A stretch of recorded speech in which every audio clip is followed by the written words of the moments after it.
Hello guys, I hope you guys are doing well. आज मैं एक बहुत ही अच्छा मानवा एक्सप्लेन करने वाली हूँ जिसका नाम है प्रिंसेस टू द रेस्क्यू। इस कहानी में हम एक प्रिंसेस को देखते हैं जो कि अपने भाई के लाड़ प्यार की वजह से इतनी बिगड़ी हुई होती है कि उसे बाहर की दुनिया और अपने किंगडम का कुछ भी पता नहीं होता है। पर उसके 19वें जन्मदिन पर एक डीमन किंग उसके भाई का दिल चुरा लेता है और वो अपने भाई को बचाने के लिए एक जर्नी पर निकल जाती है जो कि बहुत ही ज्यादा इंटरेस्टिंग और फनी होती है। तो कहानी की शुरू में हम एक कैसल देखते हैं जिसमें एक बुढ़ा सा आदमी हमारे प्रिंस को बुलाता है और कहता है, प्रिंस प्रिंस क्या आप सच में फायर वॉक को आज रात के बैंक्वेट में यूज करने वाले हैं? यह यूजुअल अमाउंट से 10 गुना ज्यादा है। तो प्रिंस कहता है, यही प्लान है। तो वो बुढ़ा आदमी कहता है, पर योर हाइनेस, हम इस काम के लिए और आदमी नहीं लगा सकते। इस तरह से तो कैसल की सिक्योरिटी पर असर पड़ेगा। प्रिंस कहता है, मुझे पता है, मैं उसके लिए माफी मांगता हूँ। मैं ये निश्चित करूंगा कि बैंक्वेट खत्म होते ही मैं सबको रिवॉर्ड दूं। बुढ़ा आदमी फिर से उसे समझाने की कोशिश करता है पर प्रिंस कहता है, मेरे पास कोई चॉइस नहीं है। क्योंकि वो कुछ और कहता तभी हमें उधर से अपनी प्रिंसेस की आवाज सुनाई देती है और हमारा प्रिंस पीछे मुड़कर उसकी तरफ एक प्यारी सी स्माइल के साथ देखता है। वो कहता है, हेलो, तुम आज रोज के मुकाबले से भी बहुत ज्यादा सुंदर लग रही हो। फिर हमें हमारी प्रिंसेस क्लोडिया को दिखाया जाता है। वो कहती है, सब कुछ वैसा ही है जैसे मैंने कहा था। हमारे प्रिंस और प्रिंसेस फ्लावर ज्वेलरी और ड्रेस के बारे में बात कर रहे होते हैं तभी तभी हम उस बूढ़े आदमी को देखते हैं जो बेचारा चुपचाप उधर दीवार के पास लग के खड़ा हुआ होता है। प्रिंस कहता है, मैंने मैं तुम्हें मना कैसे कर सकता था जब तुम मेरे पीछे पड़ी हुई थी? प्रिंसेस क्लॉडिया कहती है, मैं तुम्हारे पीछे पड़ी हुई नहीं थी। प्रिंस कहता है, इसके अलावा आज तुम्हारा 19वां जन्मदिन है, मेरी इकलौती बहन और इस कंट्री की इकलौती प्रिंसेस। तुम एक प- तुम एक परफेक्ट पार्टी डिजर्व करती हो। हमारी क्लॉडिया उसकी तरफ प्यार सर देखकर उसका नाम पुकारती है। आइलैंड एक ऐसा आइलैंड है जो 100 अर्थली किंगडम्स के ऊपर रूल करता है। पोर्तो क्लॉडिया दे पोर्तो इस किंगडम की इकलौती प्रिंसेस है जिसे 100 किंगडम्स का प्यार है। तो ये आम बात है कि पोर्तो बहुत ज्यादा बिजी है उसके 19वें जन्मदिन की तैयारियों में। हम अपने प्रिंसेस को देखते हैं जिसे 3 मेड तैयार कर रही होती हैं। हमें बताया जाता है कि प्रिंस जुबरिन जो किंगडम को रूल करते हैं क्योंकि उनके पिता बीमार हैं, उसके दिल में अपनी छोटी बहन के लिए बहुत सारा प्यार है जो कि उससे 2 साल छोटी है। इसीलिए प्रिंस अपनी प्यारी बहन के लिए कैसल में एक हफ्ते की पार्टी रख रहा है। तभी हमें क्लॉडिया की मेड को दिखाया जाता है जो उसकी तरफ प्यार से देखते हुए कहती है, आपकी पसंद बहुत अच्छी है प्रिंसेस। ये ब्लू ड्रेस आप पे बहुत अच्छी लग रही है। पर हाँ, आप किसी भी कलर की ड्रेस में अच्छी लगती हैं। क्लॉडिया कहती है, मजाक मत करो, तुम ही हो जिसने मेरी ड्रेस तैयार की है। वो दोनों कहीं जा रही होती हैं कि वो उसे फुसफुसाते हुए पूछती है कि क्या तुमने प्रिंस किम की मेड को बता दिया कि आज मैं ब्लू वेलवेट ड्रेस पहनने वाली हूँ? तो उसकी मेड उसे आंख मारते हुए कहती है, मैंने ये भी निश्चित किया है कि वो प्रिंस को बता दे कि आप अपने 19वें जन्मदिन पर लेक के पास प्रपोजल चाहती हैं। हमारी क्लोडिया उसे थैंक्स कहती है और आह भरते हुए कहती है, तुम्हें पता है, मुझे प्रिंस किम के बारे में सब कुछ अच्छा लगता है सिवाय उसके ऑरेंज बाल के। वो हमारे ब्लॉन्ड हेयर के साथ अच्छे नहीं लगते। मेड कहती है, फिर भी ऑरेंज हेयर क्यूट नहीं होते? वो कैरेट की तरह लगते हैं।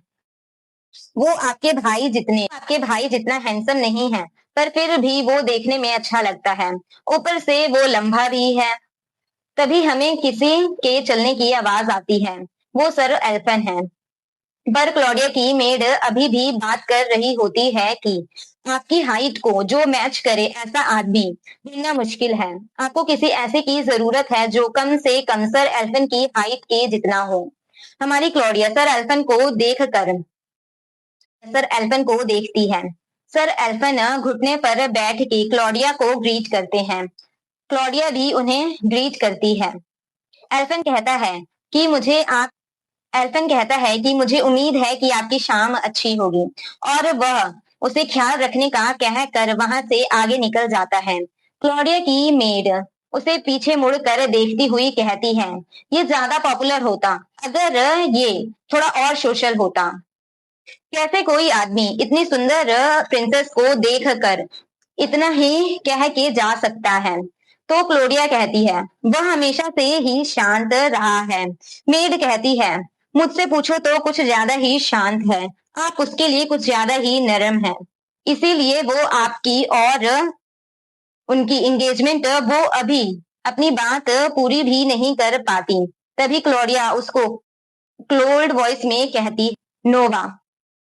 मेड उसे घबराते हुए माफी मांगती है और कहती है, मैंने ज्यादा ही बोल दिया। प्रिंसेस कहती है, मैंने तुम्हें माफ कर दिया, अब तुम जा सकती हो। मेड घबराते हुए हाँ कहती है। हमारी प्रिंसेस ठंडी आह भरती है और सोचती है, कोई बात नहीं, छोटी चीजों पे ध्यान नहीं दो। अब प्रिंस किम से मिलने का समय हो गया है।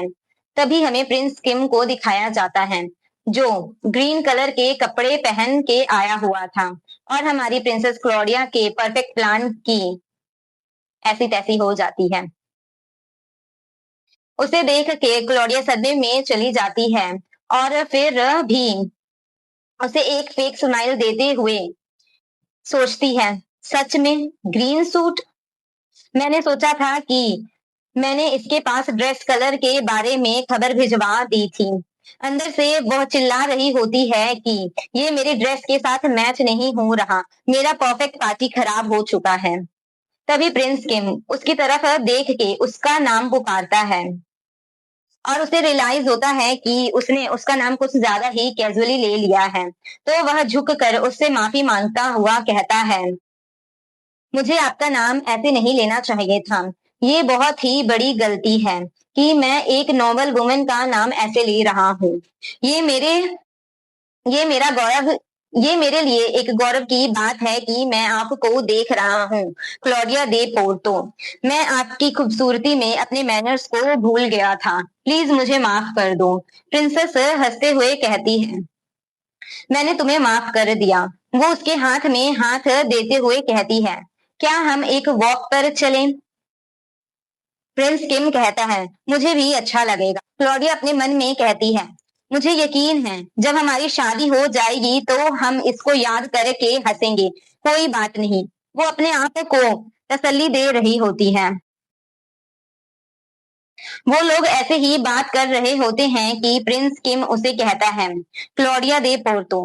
वो अपने घुटने पर बैठता है और कहता है, मेरे पास तुम्हें कहने के लिए कुछ है प्रिंसेस। प्रिंसेस अपने मन में सोचती है, फाइनली, और कहती है, तुम्हें घुटने पर बैठने की जरूरत नहीं है। तुम्हें इतनी फॉर्मेलिटी क्यों कर रहे हो? क्या कोई खास मौका है? प्रिंस किम उसकी तरफ प्यार से देखकर रिंग बॉक्स खोलते हुए, क्या तुम? तभी हमें जोर से एक ब्लास्ट की आवाज सुनाई देती है। क्लॉडिया सोचती है, ये किसने किया? वो बहुत ज्यादा इरिटेटेड हो जाती है। वो अभी ही फायरवर्क क्यों शुरू कर रहे हैं? जो भी इसके लिए रिस्पॉन्सिबल होगा, मैं उसको छोड़ूंगी नहीं। वो यह सब सोच ही रही होती है कि वो प्रिंस किम की तरफ देखती है और कहती है, प्रिंस। प्रिंस घबराते हुए उसकी तरफ देखकर उसका नाम पुकारता है।